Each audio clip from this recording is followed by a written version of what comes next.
Սիրելիներ, ամեն անգամ ասում ենք եւ չենք ձանձրանում, եկեղեցին դպրոց է նաեւ, որտեղ ամեն օր մի դաս ուզում ենք, որ սովորենք միասին։ Ինչ դաս սովորենք այսօր։ Խնդրեմ, հետևեք։ Ինձ համար Աստվածաշնչի մեջ որևէ արգելված թեմա չկա եւ լավ ու վատ թեմա չկա։ Ինձ համար Աստվածաշունչը սկզբից մինչև վերջ Աստվածաշունչ է օգտակար մեզ դասիրակելու, կրթելու, նաև հանդիմանելու եւ սովորեցնելու։ Ուրեմն լսենք։ Ուր է գնում մարդը մահվանից հետո։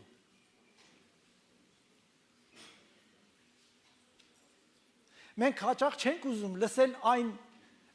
կարևոր բաների մասին, որոնց հետ ճակատագրորեն պիտի մենք առնչվենք։ Շատերը կան ասում են, երբ որ հանկարծ մահբարն են լսում, ասում են, մի խոսի, չենք ուզում լսենք։ Բայց վիճակագրությունն այն է,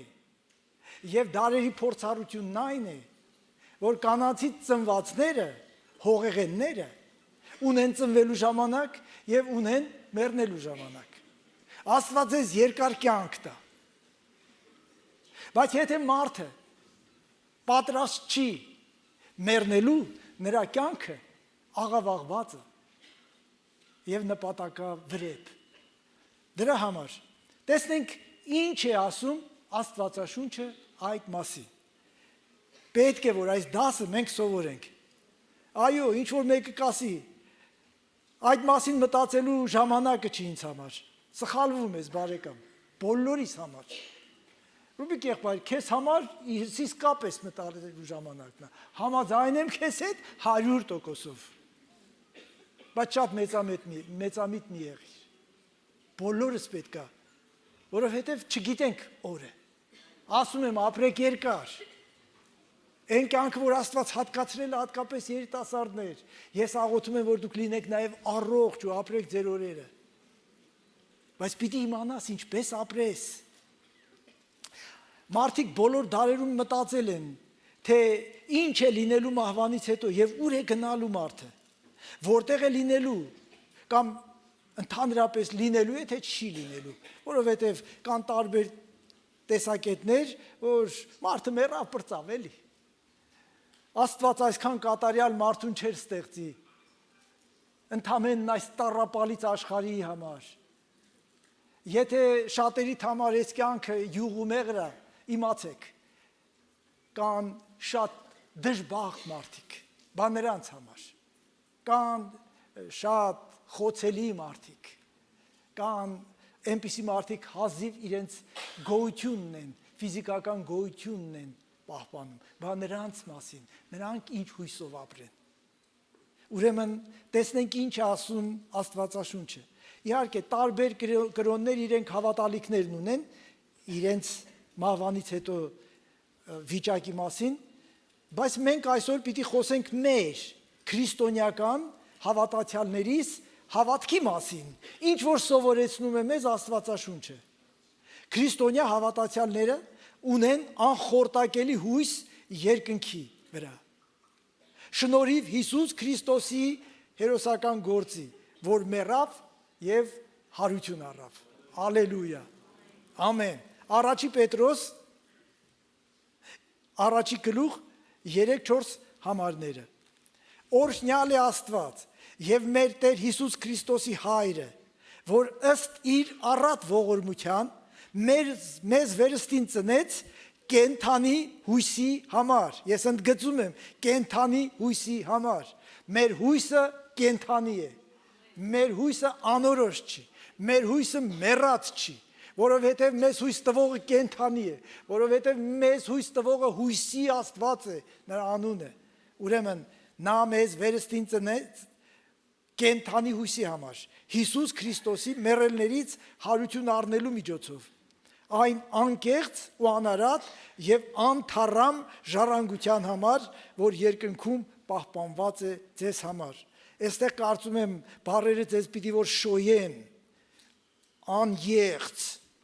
անարատ, անթառամ ժառանգություն,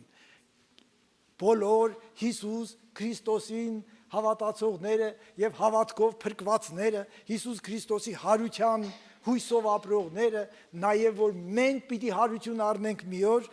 պիտի իսկապես այս անարատ, անեղծ, անթառամ ժառանգության համար պատրաստ լինեն ապրելու հերոսական կյանք Հիսուս Քրիստոսի համար։ Ամեն։ Փառք Տիրոջը։ Այդ հույսի համար մեռավ եւ հարություն առավ իմ եւ քո փրկիչը։ Միևնույն ժամանակ երկինք հասկացողության մեջ շատ բաներ կան, որ մենք հավանաբար չգիտենք եւ չենք կարող իմանալ մինչեւ այնտեղ չգնանք, բայց բաներ կա, որ շատ ակնհայտ է եւ Աստվածաշունչը մեզ ուզում է, որ մենք իմանանք այդ մասին։ Առաջի Կորինթացիս 13-12-ում կարդում ենք, որովհետև հիմա ինչպես հայլու մեջ աղոտ ենք տեսնում, բայց այն ժամանակ դեմ առ դեմ, հիմա փոքրեշատե ենք տեղյակ, բայց այն ժամանակ այնպես կճանաչենք, ինչպես որ ճանաչվեցինք, ալելույա, ասա այն ժամանակը ես ուզում եմ, որ տեսնեմ այն ինչի մասին ես քարոզում եմ, ինչը երազում եմ, ինչի համար պատրաստ եմ կյանքս տնելու, ամեն։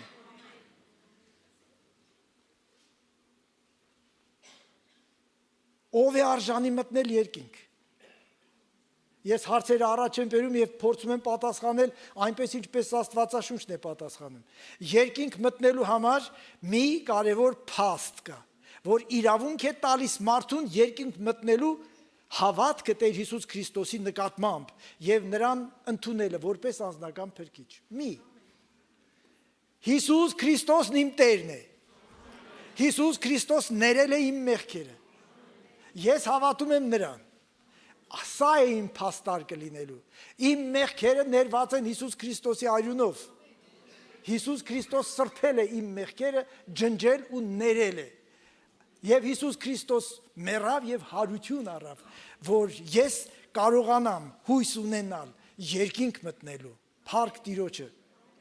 Այո, Հիսուս փրկիչը, որ ոչ թե միայն աշխարհի փրկիչն է, այլ ամեն երկնքի հույսով ապրող պիտի կարողանա ասի. Հիսուս Քրիստոս իմ փրկիչն է։ Իմ միակ փրկիչն է։ Ամեն։ Նա նստած է հոր աջ կողմում եւ բարեխոսում է ինձ համար։ Ես չեմ կարող ասել մեզ համար, որովհետեւ ես չգիտեմ մեզանից ով է։ Ամեն։ Աստված ճանաչում է ձեզ, բայց դու պիտի կարողանաս ասես ինձ համար։ Բարեխոսում է ինձ համար։ Այո, ես լավը չեմ քեզանից, դու էլ վատը չես ինձանից։ Մենք Աստծո առաջ հավասար ենք։ Մենք Աստծո զավակներ ենք, Աստծո որդիներ եւ Աստծո դուստրեր։ Ամեն։ Եվ Աստված սիրում է մեզ։ Խտրականություն չկա։ Ով հավատա, նա կփրկվի։ Եվ վերջ։ Ես հավատքով փրկվել եմ, քո դավանությունն արա։ Պասիվ մի նստի, այստեղ ասում եմ, այո, դուք կարող եք ակտիվ արձագանքել, ձեր հավատքը դավանել, տիեզերքի առաջ, երկրի առաջ եւ սանդարամետի առաջ։ Այո, Հիսուս ներել է իմ մեղքերը։ Փառք Տիրոջը։ 1563 թվականին գրվել է մի հավատո հանգանակ, որ կոչվում է Heidelbergian հավատո հանգանակ։ Այս համառոտ հավատո հանգանակի մեջ նախ հարցերն է շատ խելամիտ մտածված եւ գրված, նախ հարցն է առաջ բերում եւ հետո ինքը հենց այս հավատո հանգանակ այդ հարցին է պատասխանում։ Հարց. Ինչն է կյանքում եւ մահվան մեջ հանդիսանում քո միակ մխիթարությունը։ Պատասխան. այն, որ ես պատկանում եմ հոգով եւ մարմնով, կյանքով եւ մահով, ոչ թե ինքս ինձ, այլ իմ փրկչին, Հիսուս Քրիստոսին, ով իր արյան գնով ամբողջությամբ վճարեց իմ մեղքերի գինը եւ ազատեց ինձ սատանայի իշխանությունից, ով այնպես է պահում ինձ, որ առանց իմ երկնավոր հոր կամքի անգամ մազ իմ գլխից չի ընկնում։ Սուրբ Հոգու միջոցով նա տալիս է ինձ հավիտենական կյանքի վստահություն եւ խոստանում ինձ ամբողջ սրտով ցանկանալ եւ լինել պատրաստ այսօրվանից եւ հավիտյան ապրել նրա հետ։ Ամեն։ Կստորագրես ամեն նախադասության տակ։ Ես արդեն ասեցի, որ 16-րդ դարում է գրվել։ Այո, բոլոր դարերում մարդիկ հասկացել են հավիտենական կյանքի համար, թե մահվան, թե մահով, թե կյանքով պիտի ամբողջությամբ, ամբողջ էությունով Աստծուն պատկանենք։ Այո, ես նրանն եմ։ Մենք նրանը պիտի լինենք։ Դու պիտի կարողանաս ասես, ես նրանն եմ, ուրիշ Տեր չունեմ եւ ուրիշ Աստված չունեմ։ Հիսուս իմ միակ Տերն է եւ իմ միակ Փրկիչը։ Ալելույա։ Ռոմացիների 8-րդ գլխի 33-34-ում գրված է։ Պողոսը հայտարարում է, ուղղակի հայտարարում է։ Ով է որ Աստծո ընտրյալներին մեղադրելու է։ Ով է որ Աստծո ընտրյալներին մեղադրելու է։ Դու Աստծո ընտրյալն ես։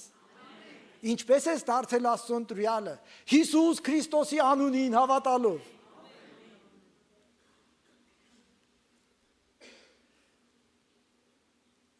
Ով է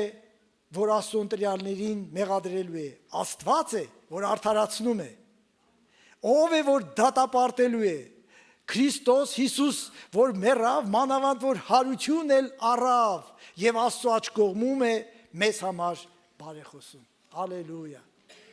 Բարեխոս ունեմ ես երկնքում։ Բարեխոսը ինձ համար բարեխոսելու է այն պահին, որ ես հայտնվեմ երկնքի դարպասների մոտ։ Ուզում եմ ասել, սա ավելի շատ պատկերավոր արտահայտություն է։ Իսկ նա ինձ համար բարեխոսելու է այն ժամանակ, երբ որ գա իմ ժամը, որովհետև նա հրեշտակ պիտի ուղարկի, որ ինձ տանեն։ Ասա ինձ էլ, որովհետև այդպես է գրված, հրեշտակներն են գալիս ամեն փրկված մարդու երկինք տանելու համար։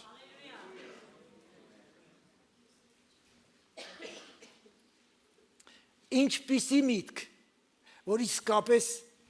մեզ շոյում է ուղղակի։ Հիսուս մեր փաստաբանն է եւ մեր բարեխոսն է, մեր գործը ներկայացնողն է Հայր Աստծո առաջ, որ երկնքի դարպասների մոտ սպասողը պետք է ընդունվի Աստծո բացարձակ ողորմության շնորհիվ։ Լսեք, մենք շատ ենք խոսում եւ ճիշտ ենք անում, որ խոսում ենք, մենք գործերով չենք փրկվում եւ արդարանում, բայց եթե մենք փրկված ենք ու արդարացած, չենք կարող ապրել առանց բարի գործերի։ Բայց մեր փրկությունը Աստծո բացարձակ ողորմությունն է։ Աստծո բացարձակ ողորմության շնորհիվ ինձ պիտի երկնքում ընդունեն, երբ որ գա իմ ժամը եւ նաեւ քո ժամը։ Հովանու 3:16-ը շատ հանրահայտ, շատերս բերանացի գիտենք, որովհետև Աստված այնպես սիրեց աշխարհը, որ իր միածին որդուն տվեց, որպեսզի ով նրան հավատա չկորչի, այլ ունենա հավիտենական կյանք։ Ես նրան հավատացել եմ եւ իմ հավատքը ինձ համար պարապ ժամանակվա խաղալիք չէ, այլ կյանք է, որի համար ես պատրաստ եմ իմ կյանքը դնել այդ հավատքը պահելու համար։ Ամեն, որովհետև այդ հավատքը ինձ երկինք պիտի տանի, այդ հավատքով դու պիտի փրկվես, այդ հավատքի պատճառով Հիսուս պիտի Հայր Աստծո աջ կողմում նստած քեզ համար բարեխոսություն անի, ամեն, փառք Տիրոջը, իսկ ինչ գիտենք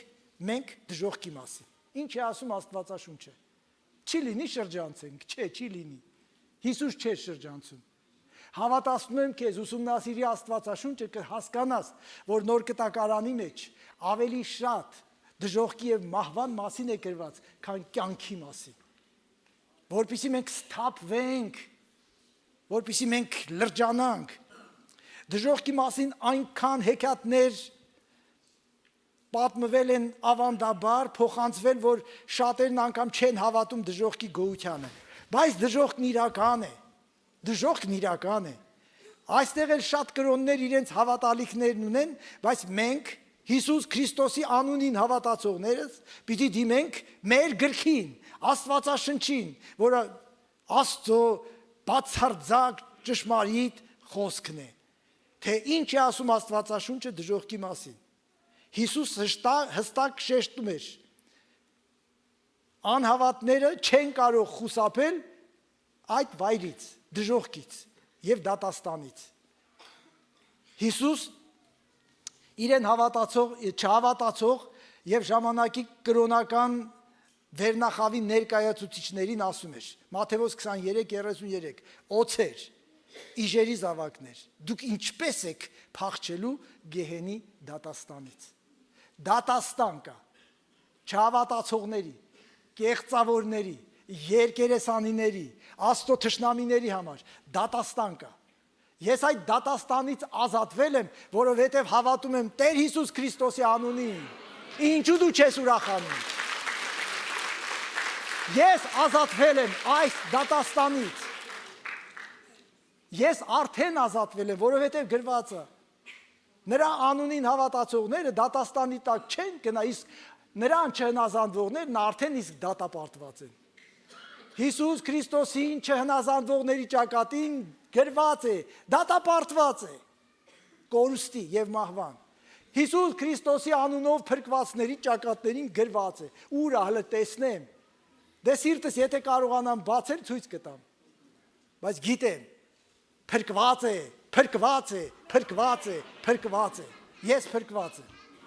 Ալելույա, փառք Տիրոջը։ Բայց Հիսուսն իր աշակերտներին ասաց, Ղուկաս 12:4-5, բայց ասում եմ ձեզ, իմ բարեկամներին, մի վախեցեք նրանցից, որ մարմինը սպանում են, եւ դրանից հետո ավելին չեն կարող անել։ Չեն կարող անել։ Մարմինն ամենը չի։ Մարմինը մեր ժամանակավոր կացարանն է, մեր վրանն է, որ մի ակնթարթ ապրում ենք ու գնում։ Օ, ինչ ակնթարթ, հələ նայ քանի տարի ես ապրել։ Դու հասկացել ես, թե քանի տարի ես ապրել, անկախ քո տարիքից, որ ես հասկանամ։ Սուրբ Գիրքն ասում է, կյանքը մեկ ակնթարթ է։ Այո։ Սպիտակահեր, քույրեր, եղբայրներ, գոնե դուք ինձ մի քիչ սատարեք։ Ամեն։ Ամեն։ Փառք Տիրոջը։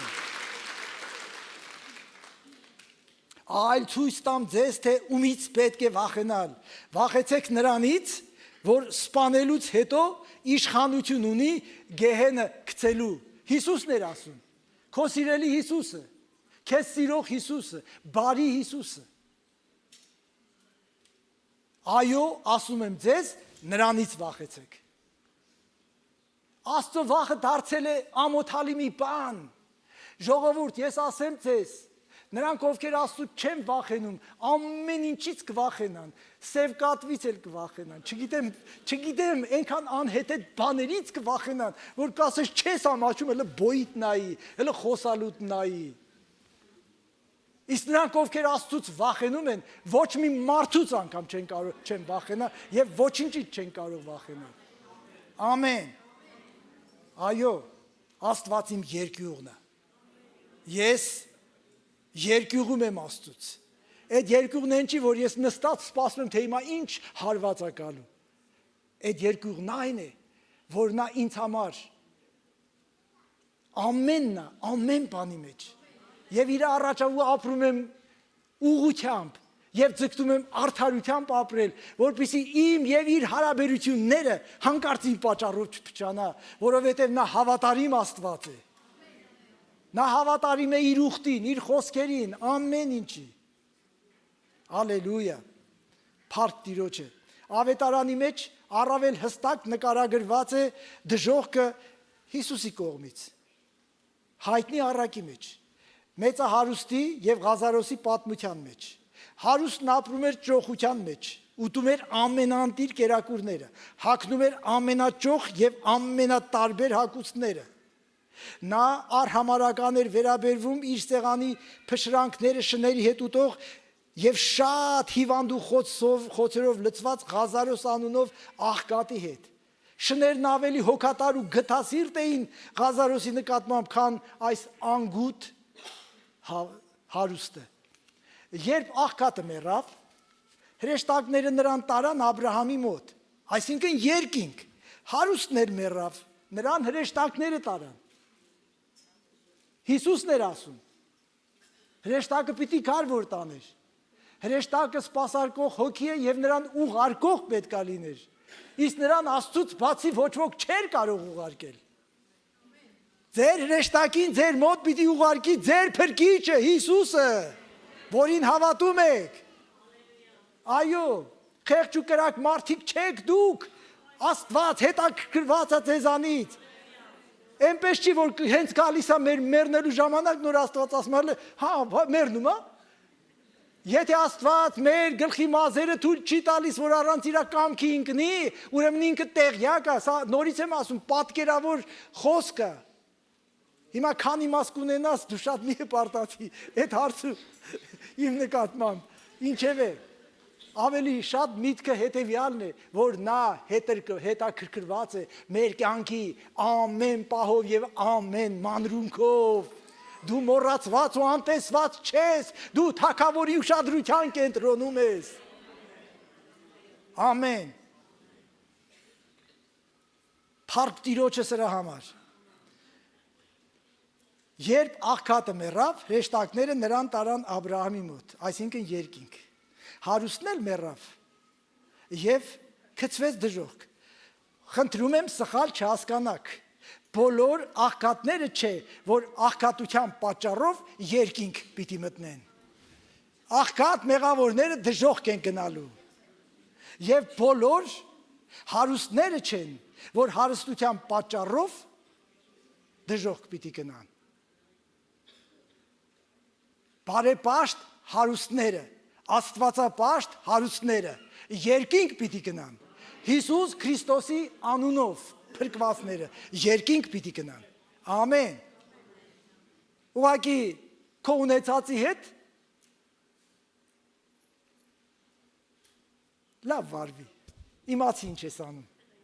Ինչպես Հիսուսն էր ասում, անիրավ մամոնայից քեզ բարեկամ դարձրու։ Առակը Հիսուս սովորեցնում էր, չէ՞։ Անիրավ մամոնայից ձեզ բարեկամ արեք, որ գա ժամանակը իրանց բնակարանների մեջ ընդունեն ձեզ, ալելույա, փողին չծառայես, այլ փողը ծառայեցրու քո նպատակների համար, ամեն,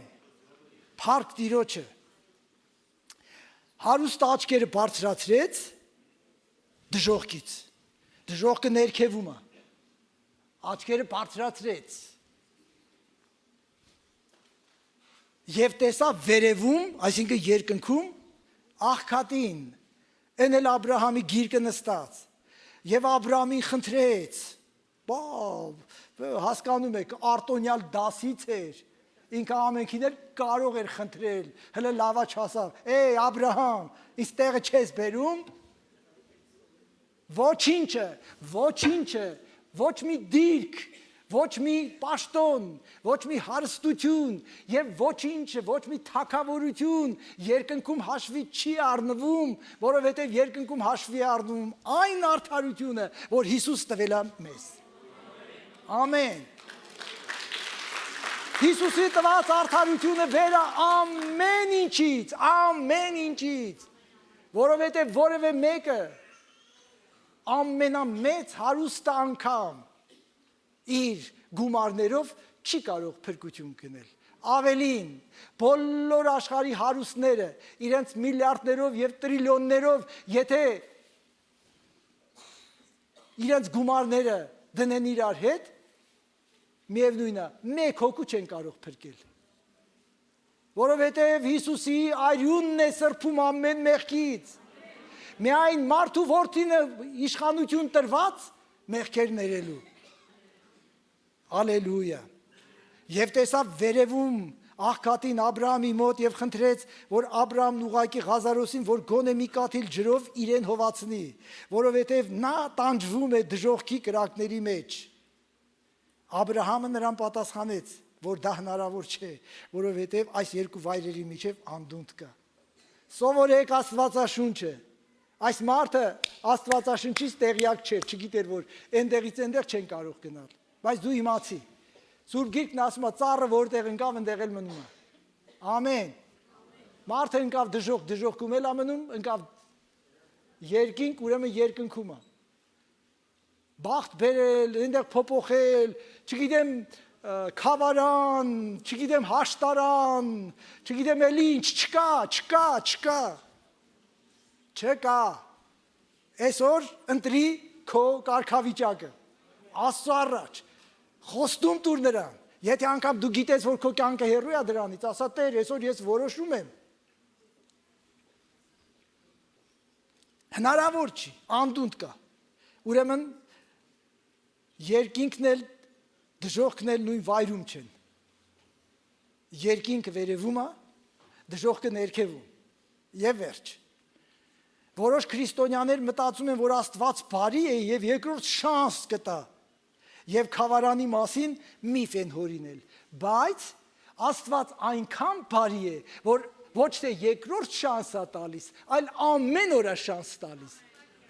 Ամեն օր շանս տվող Աստծուց եւս մի շանս են ուզում Աստծուն մերժողները,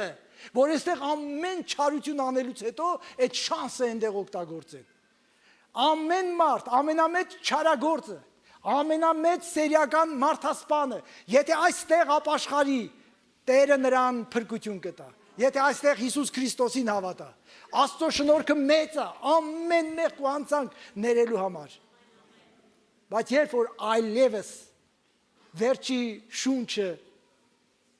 շնչեց ու արտաշնչեց, այլևս նրա համար փրկություն չկա։ Ինչու? Որովհետև Երկրորդ Կորինթացիս 6-րդ գլխի 2-րդ խոսքում գրված է, որովհետև ասում է, ընդունելի ժամանակում լսեցի քեզ եւ փրկության օրը օգնեցի քեզ։ Ահա հիմա է ընդունելի ժամանակը, ահա հիմա է փրկության օրը։ Հիմա այս պահին։ Ժողովուրդ, եթե դուք կա այստեղ մեկը, որ վստահ չի, որ ինքը փրկված է, եթե դու մտածում ես գնամ գործերս վերջացնեմ, պարքերս տամ, հաշիվներս մաքրեմ կամ հաստատ դու չես կարող։ Մոռացի։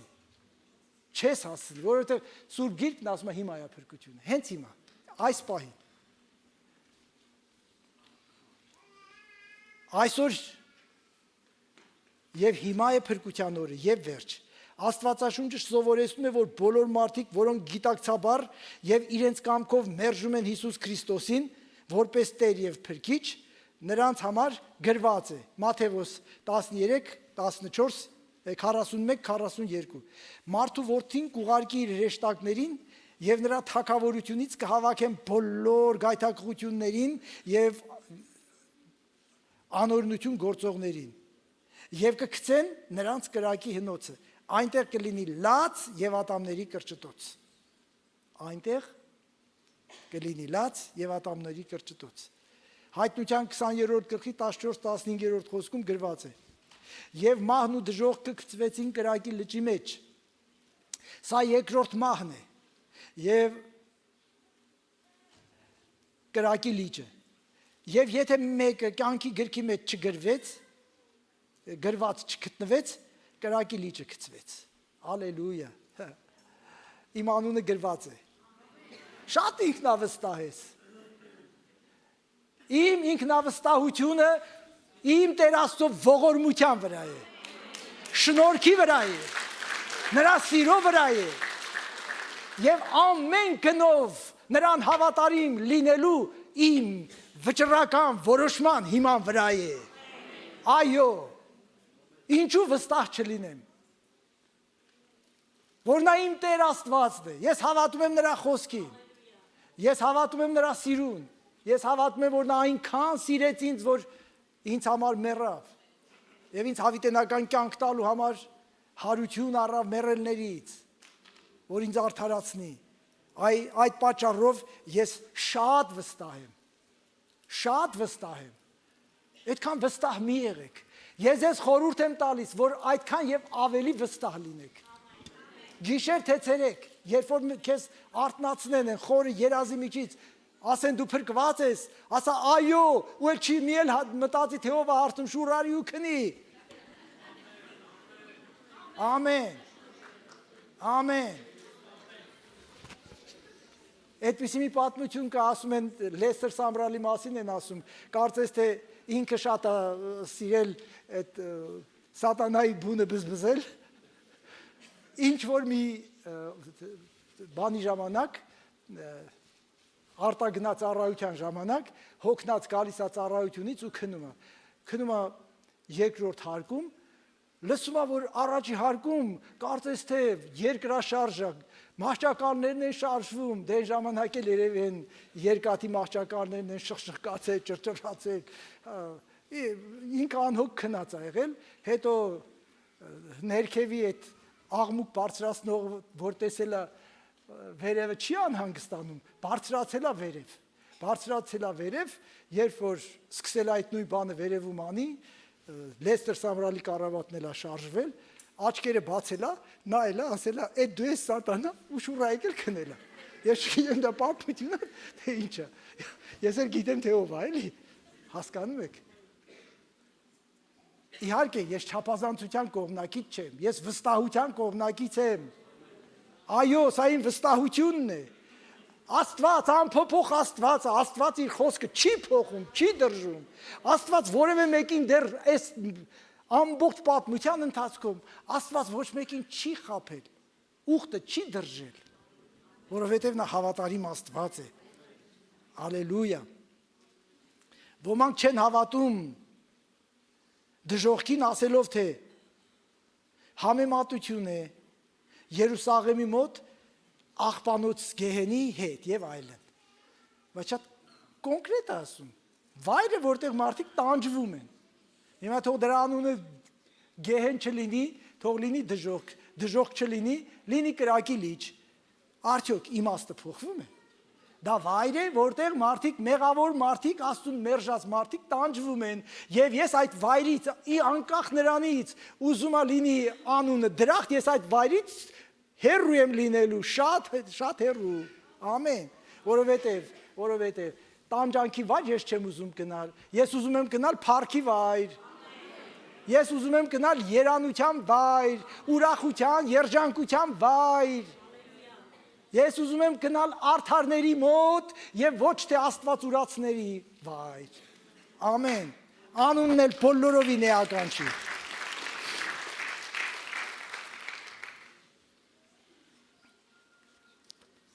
Եթե Հիսուսն ասում էր լեռան քարոզում, եթե քո աչք գայթակղեցնում է քեզ, հանիր նրան ու քեզանից դեն գցիր, որովհետև քեզ համար ավելի լավ է, որ քո անդամներից մեկը կորցնես եւ քո ամբողջ մարմինը չգցվի գեհենը։ Եկեք ես այս կարևոր պահը ընդհատեմ, բոլորիդ խնդրում եմ, հենց հիմա հանեք ձեր հեռախոսներն անջատեք։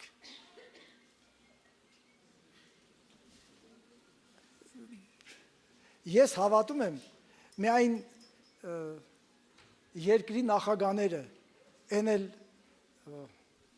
ատոմային զենք ունեցող երկրի նախագաները պետք է իրանց հեռախոսը իրանց մոտ պահեն, կներեք, իրանք իրար հեռախոս չեն պահում, մարդ են պահում, բայց մենք կարող ենք մեզ առանձնացնել 2 ժամ Աստծո համար, ժողովուրդ, եւ ընդհանրապես, այս պահի ազդեցության տակ չէր, այս առաջի անգամ չի, երկրորդ անգամ չի, մի արեք, անջատեք ուղղակի,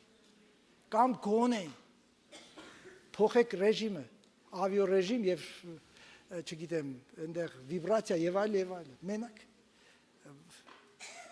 աղմուկ թող չլինի, ասում եմ, այդքան կարևոր մարդ չենք, որ 2 ժամ մեզ չգտնեն, ինչ որ ճակատագրական բան կլինի Հայաստանի հետ, նրանց ում պատճառով կլինի, նրանք իրենց պոստում են, հերթապաներ կան եւ այլն, մեր հերթապան այստեղ մեր պատասխանատվությունն է Աստծո առաջ, գնամ առաջ, եթե քո աչքը գայթակղեցնում է քեզ, հանիր նրան եւ քեզանից դեն գցիր, որովհետեւ քեզ համար ավելի լավ է, որ քո անդամներից մեկը կորցնես եւ քո ամբողջ մարմինը չգցվի գեհեն, ամեն, գեհեն այն վայրն է, որտեղ վառվում են, տանջվում են, մի կաթիլ ջրով ուզում են լեզուն, լավ, դիցուկ Աբրահամը կներեք ես բարերի համար իր խելքին էր ու ուղարկեց, նա էլ մատը մցրեց ջրի մեջ եւ լեզվի վրա մի կաթիլ ջուր ավելացրեց։ Վառվող մարդուն մի կաթիլ ջուրը ինչ պիտի անի։ Իրան օվկիանոսա պետք։ Բայց դժոխքում օվկիանոսն էլ չի փրկի։ Ամեն։ Ես հուսով եմ, որ այսօրվանից ձեր այս սովորած դասը երկար կհիշեք։ Եվ երբ որ հասնեք այդ հատվածներին, որ մենք կարդում ենք իրար հետ, եթե դուք ուշադրություն դարձրեցիք, բացի ավետարանի համարներից ոչ մի միտք ես ինձանից չասեցի, որովհետև ես ով եմ, որ ինձանից միտք պիտի ասեմ։ Այո, Աստված չի ուզում, որ մեկը չփրկվի, մարդն ինքն է հոժար կամքով ընտրում դժոխքը, երբ մերժում է Հիսուս Քրիստոսին։ Բոլոր Հիսուս Քրիստոսին մերժողներ, ձեր ապագան դժոխքն է, փախեք, փախեք։ Հիշում եք, որ Հովանես Մկրտչի մոտ էին գալիս մկրտվելու, վատ մարդիկ էին գալիս, փարիսեցիներն էին գալիս, Հովանեսն ինչ էր ասում, իժերի ծնունդներ, ով ձեզ սովորեցրեց փախչել գալու բարկությունից, բայց չէր ասում ինչու եկաք։ Նա մկրտում էր եւ ճիշտ էին անում, որ գալիս էին։ Անկամ ամենաչար մարդկանց, որոնց Աստծո մարգարեն, Աստծո կողմից ուղարկված Հովանես Մկրտիչը մկրտում էր, նրանց ասում էր. ես գիտեմ, դուք իժերի ծնունդ եք, բայց ճիշտ եք անում, որ փախչում եք գալու բարկությունից։ Փախեք։ Ես չեմ ուզում որևէ մեկին այդ բառը վերաբերվի, բայց ցանկացած իրավիճակում ես,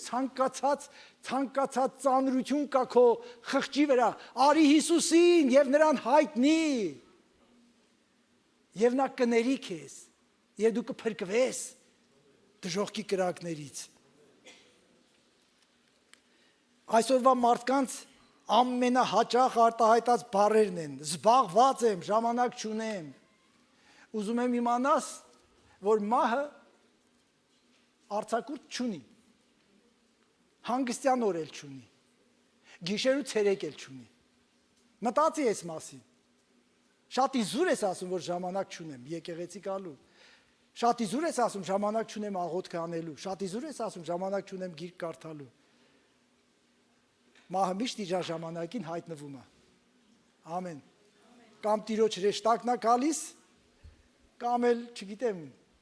գրված չի, թե ով այդ մեծահարուստին տարավ դժոխք։ Գրված է, որ մեռավ ու այնտեղ հայտնվեց։ Մտածեք այս մասին։ Նորից կրկնեմ, մահը արձակուրդ չունի, ոչ էլ հանգստյան օր ունի, ոչ էլ գիշեր ունի եւ ոչ էլ հոգնում է։ Արթուն զարթուն է։ Բայց իմ հոգը չի։ Այսօր կլինի փառք Տիրոջը, վաղը կլինի փառք Տիրոջը, մի տարի հետո կլինի փառք Տիրոջը։ Ամեն։ Բարեբախտաբար, եթե սրանից 50 տարի առաջ էլ լիներ, փառք Տիրոջը կլիներ, որովհետև արդեն 50 տարի երկնքում կլինեի։ 60 տարի առաջ էլի փառք Տիրոջը, էլի երկնքում կլինեի, արդեն 60 տարվա այնտեղի փառքի մեջ բնակվող կլինեի երկնքի arkայության քաղաքացի եւ այսպես շարունակ։ Հասկանում եք։ Ուղղակի դա ոչ թե նրա համար, որովհետև եսի ծնե փրկված է, այլ փառք Տիրոջը, որ իմ ծնողները ընդունեցին Տեր Հիսուս Քրիստոսին։ Ես էլ 6-7 տարեկան էի, բնական է։ Մամաս էլ փառք Տիրոջը մամայի համար, ես կարոտում եմ 3 Վահան եղբայրենց տարածքի պաշտամունքներ կողքի դալիճում, չգիտեմ այնտեղ ինչ խոսակցություն գնաց, ես նենց մտածեցի, պապայիս կարոտել եմ։ Հասկանում եք, պապայիս կարոտել եմ։ Արդեն մոտ 30 տարի է, ինչու 30, 31 տարի է պապաս մահացած։ Ու հանկարծ հիշեցի, ես կարոտել եմ։ Բայց փառք Աստծո, ես հույս ունեմ, որ տեսնելու եմ, կարոտս անցնելու է։ Այո, մամայիս էլ տեսնելու եմ, կարոտս անցնելու է։ Մեր բաժանումը հավերժական չի։ Մենք ժամանակավոր ենք բաժանվում իրարից, բայց եթե հույս ունենք, այո, ես իմ հույսն անգամ տապանակարի վրա եմ գրել։ Մինչև հանդիպում Տիրոջ մոտ եւ վերջ։ Փառք Տիրոջը։ Բաժանումը ցավոտ է։ Մահվան չափ։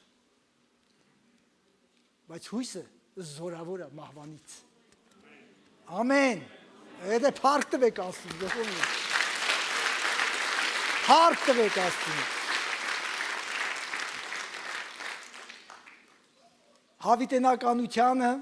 Հավիտենականությունն ես մոտենում եմ սիրելի մարդ, բայց որտեղ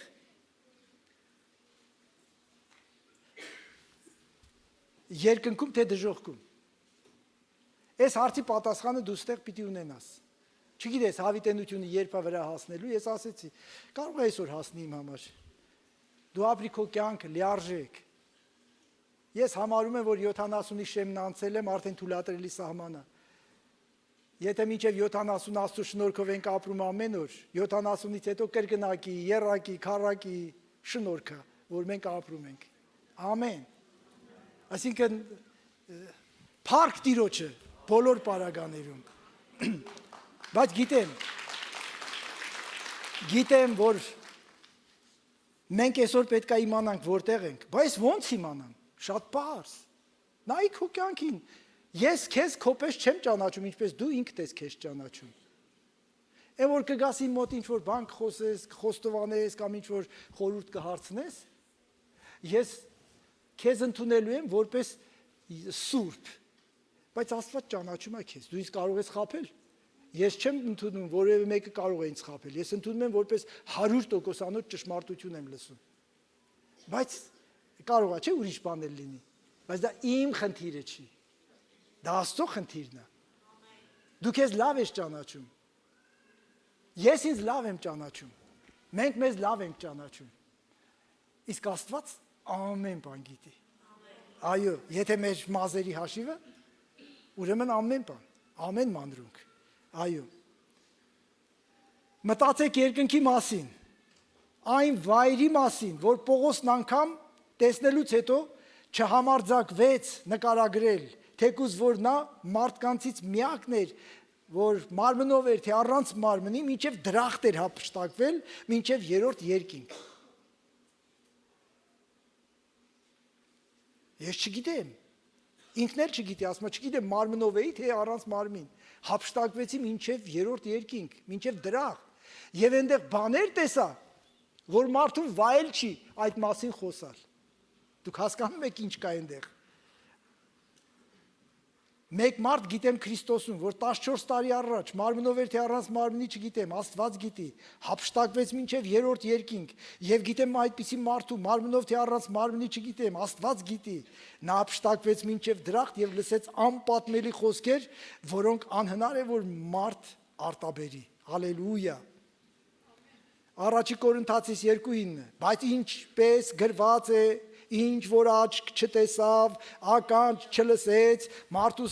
սիրտը չընկավ, Աստված այն պատրաստեց իրեն սիրողների համար։ Այստեղ Աստծուն սիրողներ կան, եւ փառք տվեք Աստծուն։ Քեզ համար պատրաստված է բան, որ ոչ Ռուբիկը կարող ասի, ոչ էլ Պողոսը կարողացավ ասել։ Եթե Պողոսն իր այդ մեծ կրթությունով ժամանակի ամենակրթված մարդկանցից մեկն էր, եթե չասենք ամենակրթվածը, որովհետև ինքն ասում է բոլորից առաջ էի։ Եվ այդ մարդն ասում է չեմ կարող ասել, վայել չի մարդուն ասել։ Այսինքն այն ինչ որ մենք ասում ենք, ես սկզբից ասեցի, ոնց որ աղոտ հայլու մեջ տեսել ենք ինչ որ բան, բայց պիտի մոտենանք։ Նրանք ովքեր ագնոսներ են կրում, նրանք կհասկանան թե դա ինչ է։ Ագնոսները թանում ես, մեկ է տեսնես, չգիտեմ ինչ որ բան է տեղի ունենում։ Պետք է դնես, որ իմանաս թե նա ով է, հասկանում եք։ Այո, մենք այդպիսի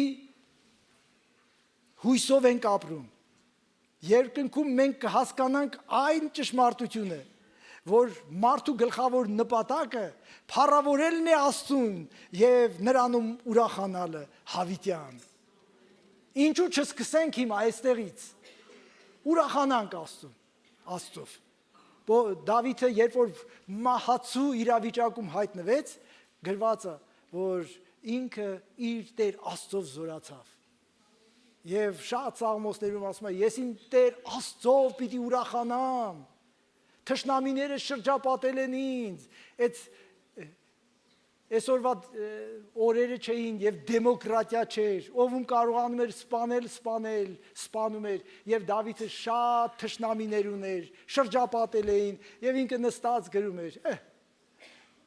Տերը իմ լույսն ու փրկությունն է, ես ումից պիտի վախենամ, Տերը իմ կյանքի զորությունն է, ես ումից պիտի սարսափեմ։ Ինչու չսկսենք սենց ապրել, օրինակ, այս վայելքը, ինչու շռայլենք,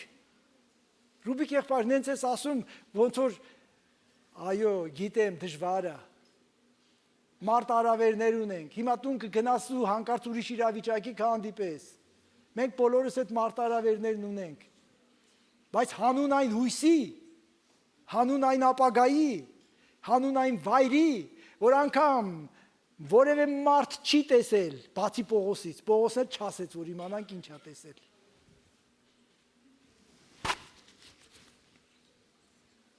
Սուրբ Գիրքն ասում է, որ երկինքը կոնկրետ և որոշակի վայր է, Հիսուսն ասաց, իմ հոր տանը շատ բնակարաններ կան, այլապես ձեզ կասեի, գնում եմ ձեզ համար տեղ պատրաստելու, և եթե գնամ ու ձեզ համար տեղ պատրաստեմ, դարձյալ կգամ և ձեզ ինձ մոտ կվերցնեմ, որպեսզի որտեղ ես եմ, դուք էլ լինեք, շատ կոնկրետ, շատ բնակարան կա, բայց այդ բնակարաններում ձեզ համար տեղ պիտի պատրաստեմ, Ես հավատում եմ, իմ տեղը պատրաստված է, Հիսուսն ասել, եթե դու փրկված ես, դու էլ հավատա, որ քո տեղն էլ է պատրաստված, ուղղակի պետք է համբերենք, մինչև այդ չքնաղ վայրը տեսնենք, այդ հրաշալի վայրը տեսնենք, որ այստեղ երկրի վրա մարդկանցից որևէ մեկը չի տեսել, մեկն է տեսել, նորից կրկնեմ, և չի ասել, թե ինչ կա, որ մենք էլ դրանով ուրախանանք, բայց չասեց գիտեք ինչու, որովհետև ինքը եթե ասեր մենք այդ մասին իմանայինք, մենք էլ այն սատանայի բռունցքով հարվածելը պիտի ունենայինք, որ չպարտանայինք, հասկանում, պարզ, ասում է, որպիսի այս հայտնությունների առատությունով չպարտանամ, ուրեմն այնպիսի բաներ էր տեսել, որ նաև հնարավոր էր, դու գիտեք, ես միակ մարդն եմ, որ տեսել եմ, սա չասենք, գայթակղություն կա, մարդը, որ մի բանն է արել կամ մի մեկն է, որ երբ որ ասում է մարդիկ ասում են, այդ մարդը գայթակղությունը չի կարող զսպել, կպատմի, դու գիտես ես ով եմ եղել։ Ինչև է, Տերը օրհնի մեզ։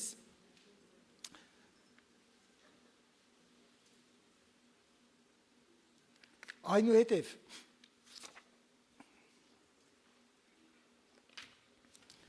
Այսօր ամբողջ աշխարհում շատ անտուն մարդիկ կան, դուք գիտեք, որ կան, ես արդեն ասել եմ, առավոտ դեռ մտնով, ես վերջը, պտտվում եմ, և մինչև այսօր, մինչև հիմա, որ գիշերը դրսում քնելը անհնար է, չէ, նստարանների վրա մարդիկ քնած,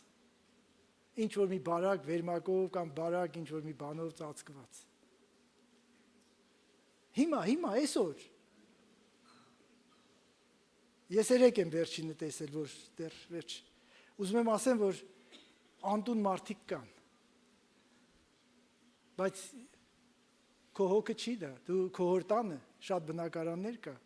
և քո Տերը, որին հավատացել ես, գնացել է քեզ համար տեղ պատրաստելու, Երանի այդ բոլոր անտունները, գոնե երկնքում տուն ունենան, որ այստեղ չհասկացան, թե կյանքն ինչ է, սատանան խաբեց, չգիտեմ ուր հասցրեց, ինչու հասավ մարդը այդ վիճակին, ինչու հասավ այն վիճակին, որ ընտանիքից մերժվեց, կամ աշխարհի հետ խռովեց, կամ ընտանիքից խռովեց, աշխարհը մեղավոր է, որ ես այսօրին եմ եւ այլը, լսեք, դարձեք Աստծուն, ինչ վիճակում ուզում եք լինել, այո, հատկապես ձմռանը տանջվում են ցրտից, հիվանդանում են, երբեմն էլ մեռնում են, ինչ որ իմաստով պիտի բոլոր քրիստոնյաներս էլ գիտակցենք, որ մենք էլ մեծ հաշվով անտուն ենք, օտարներ և պանդուխտներ այս երկրի վրա, Մեր երկնային տունը, որ պատրաստել է Տեր Հիսուս Քրիստոսը, սպասում է մեզ։ Ինչ հոգ, հիմա ես խրճիթում եմ ապրում, թե շքեղ ինչ-որ տան մեջ, ինչ նշանակություն ունի։ Շատ մի կենտրոնացեք ձեր ունեցածի վրա, ավելի շատ կենտրոնացեք երկնքի վրա, որովհետև ավետարան մեծ է, վերին բաները մտածեցեք, որովհետև Քրիստոսն այնտեղ նստած է Հոր Աստծու կողքին, որ քեզ համար տեղ է պատրաստել, ինքը կուղարկի իր հրեշտակներին, որ տանեն, որովհետև դու չգիտես, թե ուր պիտի գնաս։ Լսեք, այնտեղ գնալու համար էլ ասում եմ, որևէ քարտեզ քեզ պետք չի, ոչ էլ մտածելա պետք, թե որ համարի ավտոբուսը նստեմ, որ գնա դժոխք, որ համարի ավտոբուսը նստեմ, որ գնա երկինք, չկա այդպիսի բան։ Մենակ բարեհաճի մահացի։ Մնացած հարցերը Աստված կլուծի։ Ամեն։ Ես ուղղակի մեկ վախեցած դեմք եմ տեսնում, դրա համար փորձում եմ մի փոքր ձեզ աշխուժացնել։ Մի վախեցեք։ Մի վախեցեք։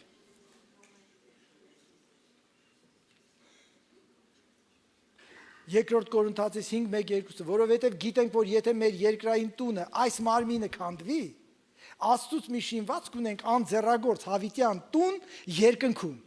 Եվ հենց սրա մեջ հառաչում ենք, փափագելով հագնել մեր այն երկնային բնակությունը։ Ամեն անգամ, երբ հանդիպում ենք գեղատեսիլ վայրի, մեր երկրում փառքասուկա այդպիսի շատ վայրեր, կամ դրսում, եթե եղել եք, դուք զարմանում եք, ապշում, հիանում այդ վայրերը տեսնելուց, այս ամենը, որ ստեղծել է Աստված, խամրելու է այն բանի համեմատությամբ, որ Արարիչը պատրաստել է մեզ համար, Աբրահամի նման մենք էլ սպասում ենք այդ հիմերով հաստատված քաղաքին, որի ճարտարապետը եւ Արարիչն Աստված է, որովհետև սպասում ենք այն քաղաքին, որի հիմերը հաստատողը եւ ճարտարապետը Աստված է։ Այո, ես պիտի վերջացնեմ, մնացածը չգիտեմ, երբ կասեմ կամ չեմ ասի, բայց գոնե մի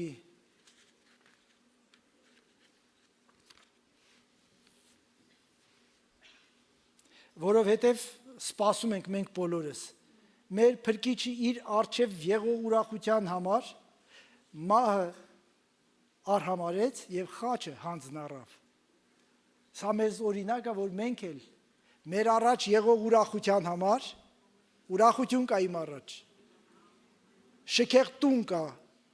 որ աչք չի տեսել, ականջ չի լսել եւ մարդու սրտի մեջ չի ընկել, իմ համար պատրաստել է իմ փրկիչը։ Ամեն, փառք Տիրոջը, եւ ես սպասում եմ այդ օրվան։ Երկինքները ստեղծել է մեծագույն ճարտարապետը, ով խոստացել է այն տալ մեզ որպես փառավոր ժառանգություն։ Սա է այն փառավոր հույսը, որ մենք ունենք երկնքում, որի մասին խոսում է Պողոսը։ Ամեն։ Ես գիտեմ, դա լինելու է հրաշալի, փառահեղ, երկրի վրա ամեն շքեղություն եւ փայլ այրվելու է, հաշված րոպեների ընթացքում։ Կլինի դա Լուվրը, Էրմիտաժը, Դրեզդենի պատկերասրահը, Փարիզի Աստվածամոր տաճարը, կամ մեր իրար հետ, մեր ջանքերով շինած